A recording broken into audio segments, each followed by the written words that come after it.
Good evening, everyone. I'm Riley King, and welcome to the Riley King Newscast, right here on the Riley King Network. Let's begin. Granite State Sox fans hoping for another World Series win. Let's take a listen to the video from WMUR News 9, Tim Callery.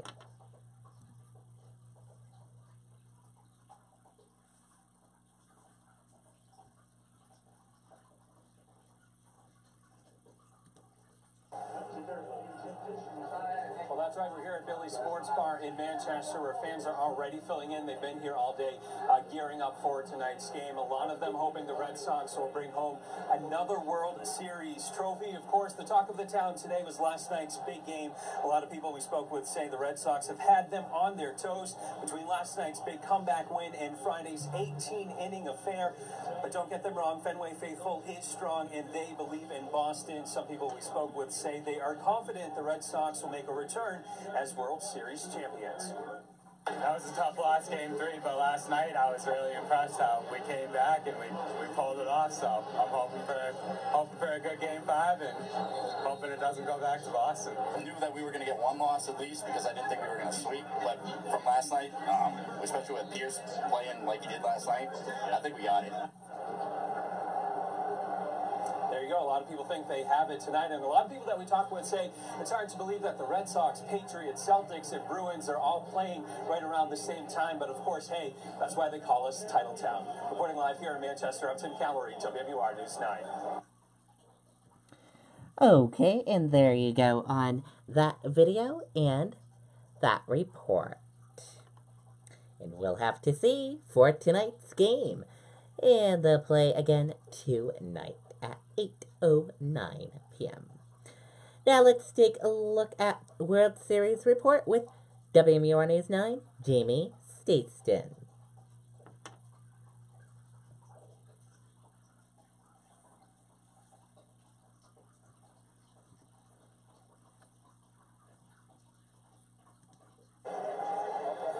Hey, Mike, welcome to Dodger Stadium. Picture perfect day in Southern California. 80 degrees right now. It'll be in the 70s during the game time. It's like a perfect New Hampshire day in June or in the summertime. It's just tremendous. Let me get out of the way, show you Dodger Stadium, where the Red Sox could win their first ever World Series title on the West Coast. If they can win tonight, Dodgers just getting ready for batting practice. The Red Sox will get a little extra rest today. They've decided not to take batting practice. What do the Dodgers have going for them as they try to stay alive? Well, Clayton Kershaw's pitching. He is their lefty ace on the mound, and he is a gamer. They also trailed the Houston Astros 3-2 in last year's World Series and were able to win with their backs to the wall in Game 6. They'll try to do that to stay alive. The Red Sox, meanwhile, will look to ride the recipe that got them here. Great pitching and definitely clutch hitting. We keep playing. It's been like that the whole time, and we know that in the last third of the game we've been really good throughout the season in the playoffs, and Mitch with a big swing, and that got us going. We went into the postseason saying we had to get 11 wins. We've got 10 right now. We've got one more to go, and it'll be a lot better when we get that 11th. All right, first pitch at 8:15 tonight. We did take a little detour on our way to the stadium today. Wanted to show you this. Manchester, New Hampshire native Adam Sandler, the superstar movie actor. We wanted to check out his star on the Walk of Fame. Really, really cool spot that he's in front of the Hollywood Theater. And he's surrounded by some tremendous leading women like Julianne Moore, Kate Winslet, Jennifer Lopez, Jennifer Aniston, Reese Witherspoon, Ellen, Julia Louis-Dreyfus, Shania Twain. Way to go, Adam, hanging out with some great women there at the Walk of Fame. That was really fun to see. He's also, by the way, as we bring in Charisse and Mike, he's also near Lou Costello, and in baseball fame, he's famous for Who's on First. That's right. That's great. How much fun is that? You know, the World Series is the biggest game in LA today, but it's far from the only one, right? Yeah, they're calling this the sports equinox out here. Get this. All 5 major professional sports leagues have home games here in the city. The Dodgers are home today. The LA Rams are losing to the Packers in the NFL. The LA Kings in hockey have a game. The LA Clippers in the NBA have a game. And the LA Galaxy in soccer have a game. All of them at home. And the city of LA just seems to absorb all of that. No problem. Gotta love this time of year.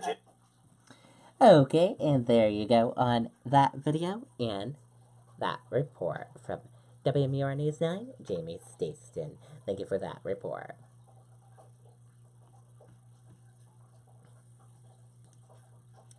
Police announce street closing, parking restrictions tied to Red Sox World Series.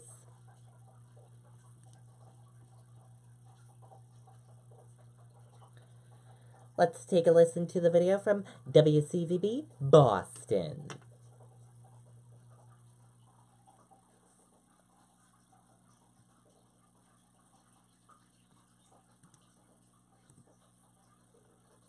Police say they'll be out here in force if the Sox win. They're going to be coordinating with campus police at nearby universities. But regardless of the outcome, police say street closures are going to start tonight and are going to last until the conclusion of the World Series. Those street closures starting tonight at 10 o'clock and will go until 3 a.m. That includes section of Commonwealth Ave and Boylston Street and the streets immediately surrounding Fenway, like here on Lansdowne, Ipswich, and Jersey. Now, Boston Police also announcing tonight that they'll be making parking restrictions in place around Fenway and Kenmore Square, but also includes parts of Brighton, streets near Northeastern University, North Station, and Faneuil Hall. City officials also urging fans to celebrate respectfully and safely.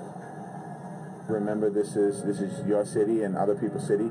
Let's celebrate responsibly. We've been here before. Let's act like it.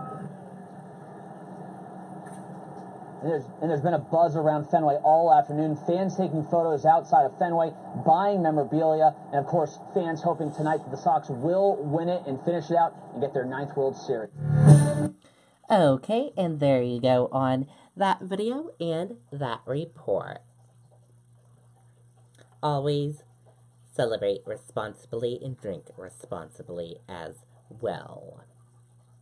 And always have a designated driver to bring you home from wherever you are out and about as well after drinking.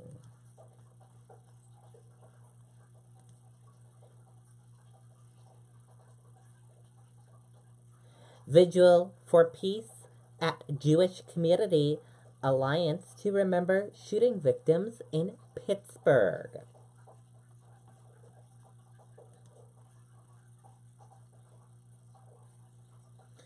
The Jewish Community Alliance of Southern Maine has announced a vigil for peace to remember the victims of the mass shooting in Pittsburgh synagogue on Saturday. The vigil will take place Tuesday, October 30th at 5:30 p.m. at the Jewish Community Alliance on Congress Street in Portland. Rabbis and column leaders will share words of wisdom after the mass shooting took 11 people's lives. This was the deadliest attack on a Jewish community in history in the United States.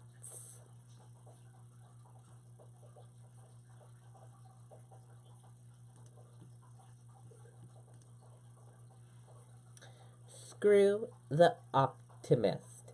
I'm going in. Alleged shooter post on social media before attack. Let's take a listen to the video from ABC News.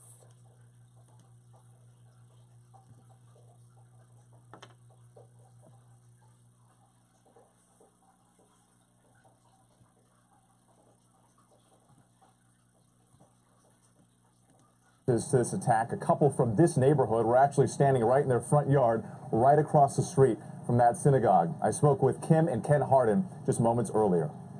The two of you live right across the street. We do. From the synagogue here. You can see it from your front porch, from your window. You were here when this happened with a couple of your kids. Kim, tell me first, when did you first know something was wrong?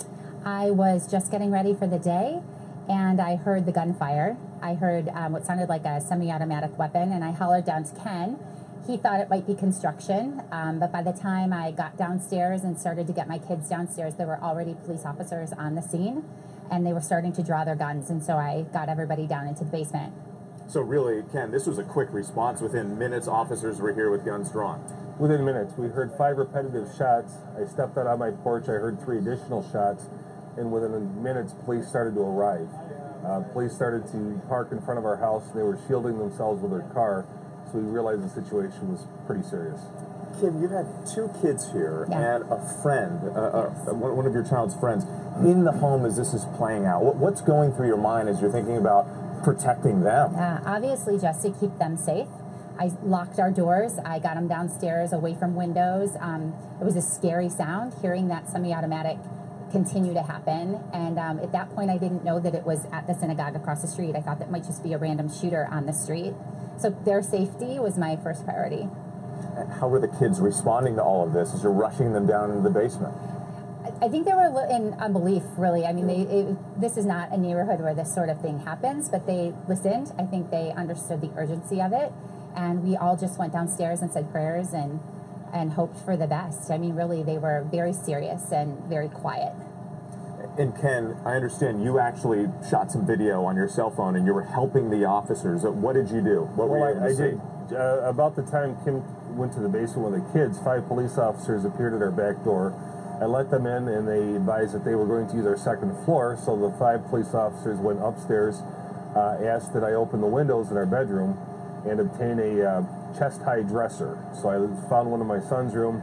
Police officer and I took the drawers out, dragged the dresser in front of the window, and they perched their rifles on top of the dresser toward the synagogue. So the officers actually used your home as a perch to be able to potentially take out the gunman? Yes. Yeah. Did you see anybody get shot in the process of all this? We did see shooting taking place. Our youngest son said that he saw a police officer get shot. I don't know whether or not he did. It was certainly traumatic for a 10-year-old to see police with so many weapons and to hear the gunfire. What do you tell your 10-year-old son when he says he saw an officer get shot? You know, we just prayed. We just went downstairs and prayed for the victims. By that time, we knew that we weren't in danger, but it was our neighbors who were in danger. We have so many friends of so many faiths in this community. It's a very diverse, accepting community. He has so many Jewish friends, and I think that his concern was really for his friends at that time. How long, they say that the gunman was inside the building for 20 minutes. How long did that feel like for you? It must have felt like an eternity. It did. It felt like a couple of hours at least. I mean, it was just seemed non-ending, I think. Kate and Ken, one more question I just wanted to ask you quickly. How does this community respond to such a tragedy? Well, I think given that this is such an accepting, welcoming community, the fact that this could happen here means it could happen anywhere. Last night, the congregants had a prayer service outside the church, and I listened to the rabbi, and he advised that people remain positive and continue to love and to show that good overcomes evil. So I think they have a very positive, admirable approach to this. Absolutely, a strong message. Yeah. Kim, Ken, we're so glad that you're safe, and thank you so much for joining us. We truly appreciate it. Thank you. And Ken and Kim are still understandably shaken this morning. Once again, our thanks to the both of them. Okay, and there you go on that video and that report. And that did it for the Riley King Newscast right here on the Riley King Network. I hope you all have a wonderful rest of your Sunday night, and I'll see you back here tomorrow for another newscast. Good night, everyone. Bye.